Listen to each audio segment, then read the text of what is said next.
Now we're going to make a frequency test of the chip implants, Marco.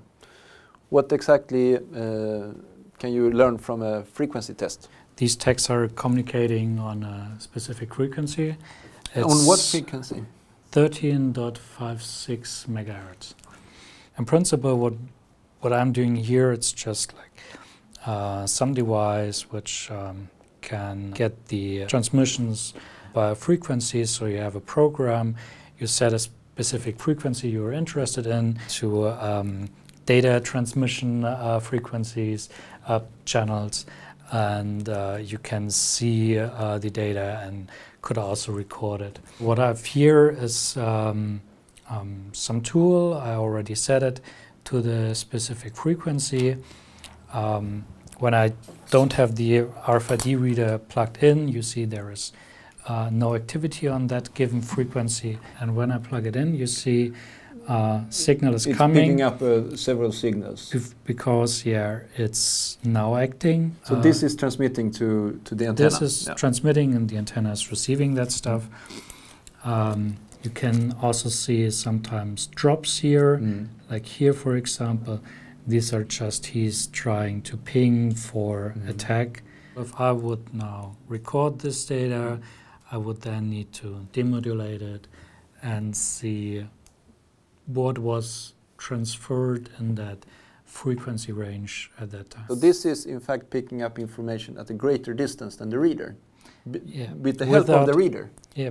The interesting thing here is it's of course completely passive, because this one cannot activate the RFID tag because it has not the magnetic field which is required for activating the tag and powering the tag. But it could be used to just record informations on that specific frequency when you're exchanging information on that. Because this reader activates the tag and then interacts with the tag, and all this interaction this is information just a default. is accessible also from a distance. Interesting. Right. So the chip cannot be hacked unless something is close. But when I put it close to a reader, then antennas can pick up information that is transmitted between the chip and the reader. Right. And how far away can you do this? Oh, this depends just on the antenna. This is already going up to some meters. Yeah. But of course, this is more complicated because you really need to go into demodulating all the recorded data and then need to be lucky to identify the protocol and get out the information you really want. When I put my chip close to the reader, we're going to see if this pattern changes. Yeah. And you see, something started now with the information started to be transmitted here. Yeah, right. And you can also see the things. So if you're going closer to the antenna, you see it's getting more data. Spectrum. And if you're going a bit away, then it's nothing. It's getting less. There is still some data, but as I said, it depends. It depends on the power and the size of the antenna, obviously. So if you wanted to secretly pick up someone's chip, you may not need a reader. You just need to be close to an existing reader. So we've ran some tests here. To conclude, Marco, correct me if I'm wrong, but we have learned that it's really easy to read these chips if you are close. Yeah. And you can pick up all the data that is on this chip very quickly.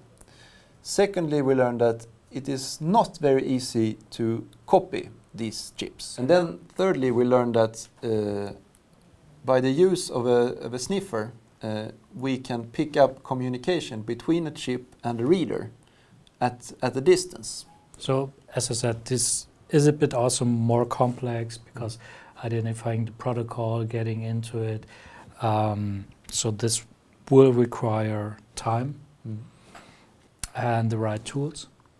So it's easier to interact with an RFID reader itself to get the data rather than an extra sniffing toys. Okay, thank you so much. Okay, thanks.